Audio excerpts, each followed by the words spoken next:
जम्मू कश्मीर के लिए वित्तीय वर्ष 2024-25 का अंतरिम बजट आज संसद में होगा पेश। बजट में कृषि, बागवानी, स्वास्थ्य और शिक्षा पर हो सकता है फोकस।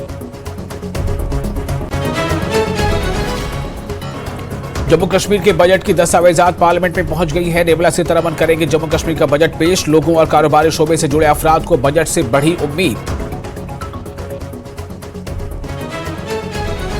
राजभवन में एनसीडी डे पर कार्यक्रम का आयोजन। उपराज्यपाल मनोज सिन्हा करेंगे शिरकत। शाम को हंदवाड़ा में नर्सिंग कॉलेज के शिलान्यास कार्यक्रम में भी वर्चुअली शामिल होंगे उपराज्यपाल।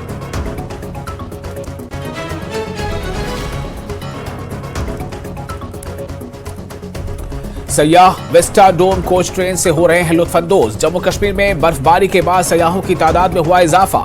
सयाहती मकामात पर बर्फबारी का मजा ले रहे हैं सभी। डोडा, भलेसा, ठाठरी के ऊपरी इलाकों में 2 फीट तक बर्फबारी दर्ज। मैदानी इलाकों में बारिश जारी। कई स्थानों पर ये बिजली के खंभे गिर गए। यातायात के लिए सड़कें बंद। ठाठरी डोडा नेशनल हाईवे वाहनों के लिए खुला।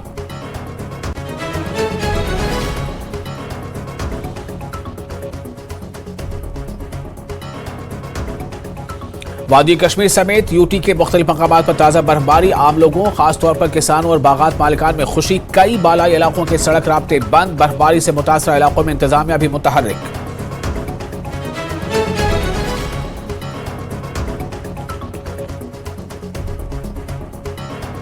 सोलह फरवरी से 18 फरवरी तक कौमी एग्जीक्यूटिव और नेशनल काउंसिल की मीटिंगें काफी अहम। बीजेपी लीडरान की न्यूज 18 से बातचीत। कहा लोकसभा इंतखाबात में क्लीन स्वीप करने जा रही है पार्टी।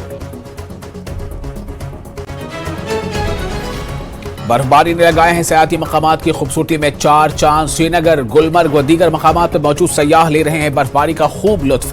ताजा बर्फबारी के बाद सयाहों की आमद में इजाफा। Presented by Patanjali